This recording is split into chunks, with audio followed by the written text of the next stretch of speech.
여러분 안녕하세요. 블랙입니다.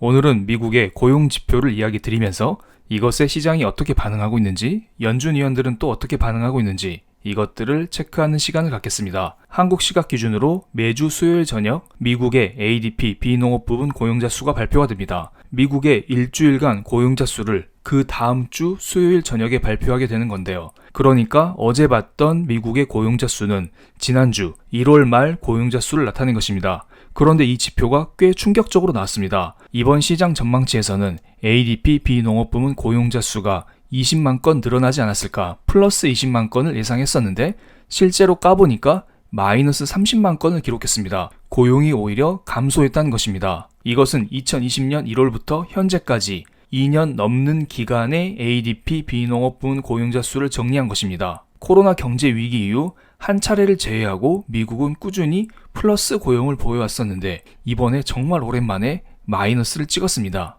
그래서 사람들이 이제 미국 고용 약간 흔들리는 거 아니야?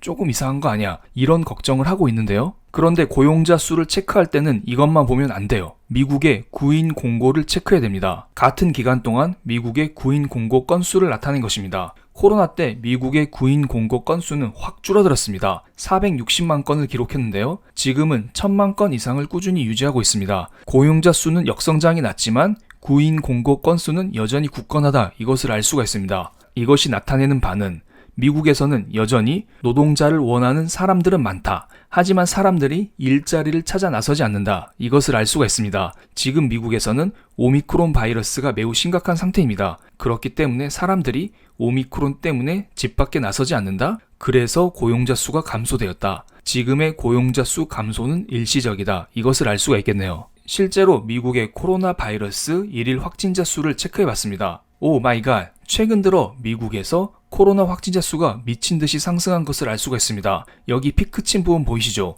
여기가 바로 1월 중순, 1월 말 이때 수준입니다. 그리고 2월 초에는 지금 약간 제자리로 돌아오려고 하는 제스처를 조금씩 보이고 있긴 합니다. 어쨌든 지금 역성장이 났던 고용자 수는 피크를 쳤던 시기에 고용자 수이기 때문에 지금의 역성장은 어느 정도 인정할 수 있다, 감안할 수 있다. 시장에서는 이런 인식을 하고 있는 것 같아요. 그리고 지금 많이 줄어들었다고 할지라도 여전히 미국의 코로나 확진자 수는 매우 높은 수치입니다.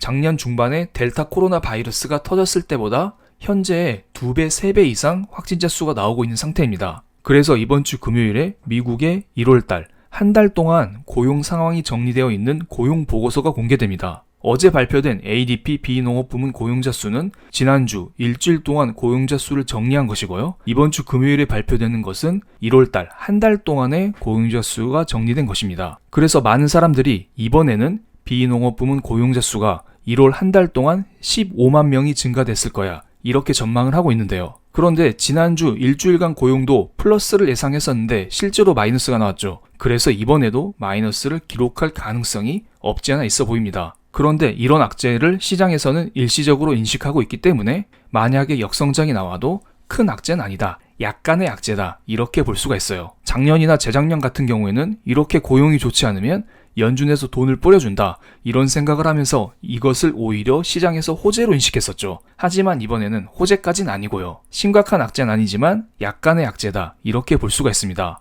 지금 미국 경제가 둔화되는 모습이 나타나고 있습니다.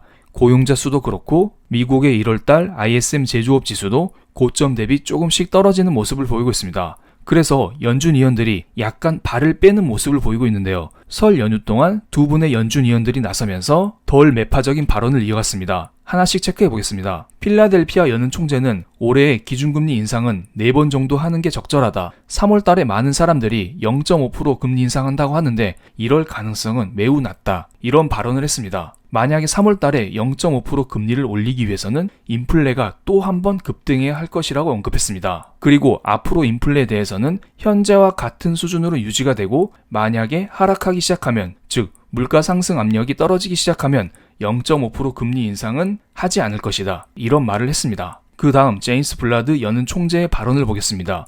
이분은 되게 유명한 사람입니다. 작년에 아무도 테이퍼링을 신경 쓰지 않았을 때 이분이 먼저 나서가지고 테이퍼링 해야 된다, 조기금리 인상해야 된다, 이런 발언을 이어가면서 우리 시장을 힘들게 만들었었죠. 그런데 이분이 최근에 0.5% 금리 인상은 원치 않는다, 이런 발언을 했습니다. 그리고 이분의 발언 중에 의미 있는 게 하나 있습니다. 이분은 올해 중반부터 인플레 압력이 완화될 것이다, 이런 말을 했는데요. 그런데 이분은 인플레 압력이 완화되는 시점을 정확하게 우리에게 찝어줬습니다. 맨 마지막 문장을 보겠습니다. By the time we get to July-August time frame, we will be able to access. 우리가 7, 8월 이때 도달할 때쯤에 우리는 인플레 압력에 대해서 다시 한번 평가할 수 있을 것이다, 이런 말을 했습니다. 그러니까 이분 생각으로 7, 8월쯤이면 인플레 압력이 완화될 것이다, 이렇게 생각을 하고 있는데 그때 가서 우리의 정책 기조를 어떻게 바꿀지 이것을 다시 정해보겠다, 이런 말을 한 것으로 생각이 됩니다. 지금 미국에서는 고용도 좋지 않고 제조업 지수도 흔들리고 있습니다. 이것은 모두 다 금리 인상 때문인데요. 미국에서 실제로 금리 인상을 하지 않았을지라도 시장은 지금 금리 인상 4차례, 5차례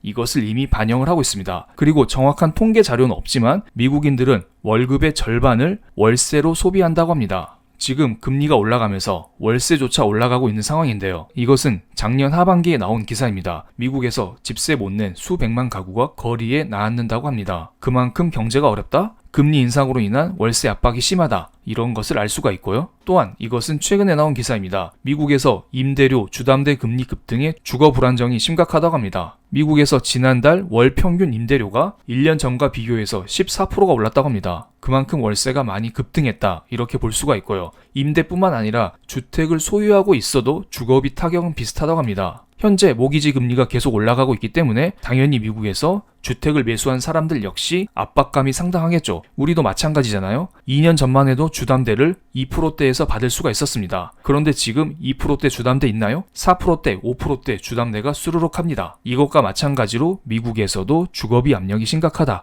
이렇게 볼 수가 있습니다. 어쨌든 미국도 경제가 그렇게 좋지만은 않고 이런 것을 기반으로 연준 의원들도 덜 매파적인 발언을 이어가고 있습니다. 그러니까 며칠 전만 해도 우리를 벼랑 끝에 몰아넣고 협박을 하고 있었는데 이제는 살짝 살려준 것입니다. 벼랑 끝이 아니라 벼랑에서 한 10cm 정도 그 안쪽으로 우리를 들여 넣어준 것입니다. 그렇기 때문에 이것을 완화적인 통화 정책이다, 이렇게 생각하시면 안 되고 그냥 덜 매파적이다, 이렇게 보시면 될 것 같습니다. 그래서 최근에 미국 증시가 급반등했었던 걸로 보이고요. 물론 개별 기업들의 실적 이슈도 있었지만요. 연준 의원들이 덜 매파적인 발언을 이어가니 달러 인덱스가 97.5까지 급등했다가 최근에 96 아래로 조금 떨어졌습니다. 물론 이것은 유럽에서 제조업 지수가 괜찮게 나와서 유로화가 강세로 보이면서 상대적인 달러 약세가 나왔다, 이렇게도 해석을 할 수도 있고요. 그리고 이것은 미국의 2년물 국채금리입니다. 일반적으로 2년물 국채금리는 미국의 기준금리를 미리미리 반영하게 되는데요. 1월달 연준회의 직후 사람들은 연내에 5번 정도 금리 인상을 한다, 이런 것을 인식하면서 2년물 국채금리가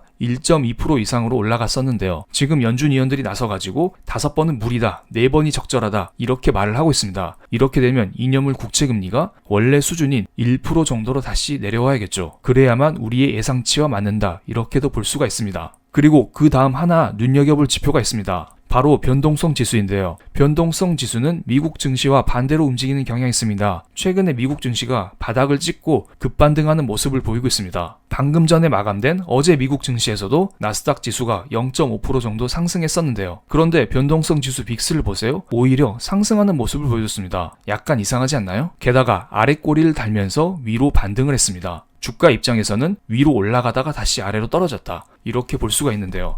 나스닥 지수를 보면서 한 번씩 체크를 해보겠습니다. 이것은 미국의 나스닥 지수인데요. 나스닥 지수가 최근에 4거래일 연속 반등하는 모습을 보이고 있습니다. 그런데 3거래일 동안은 전약 후강 패턴으로 쭉쭉쭉 장대 양봉이 나왔던 반면에 최근 직전 거래일에는 상승하긴 했지만 음봉 마감했습니다. 이날 고점은 1.11%까지 상승했었지만 결국 종가는 0.5% 상승으로 끝났죠. 장중 상승폭을 꽤 반납했다, 이렇게 볼 수가 있겠네요. 빅스와 마찬가지죠. 빅스도 내내 하락했다가 장중에 하락폭을 만회하면서 결국에 상승 마감했잖아요. 비록 나스닥 지수는 하락 마감하진 않았지만 하방 압력이 꽤 강했다, 이렇게도 알 수가 있고요. 우리가 일반적으로 기술적 반등이 나올 때는 고점 대비 하락폭의 절반을 되돌리곤 합니다. 그래서 사람들이 지금 고점이 15,800포인트, 여기에서 13,200까지 떨어졌으니까 이 절반이 대충 요 정도의 수준이지 않나 이런 생각을 하고 있고요. 그래서 지금 이 절반의 되돌림이 가까워 오고 있기 때문에 사람들이 심리적으로 불안해하고 있다. 이제 어느 정도 기술적 반등이 끝나가고 있다.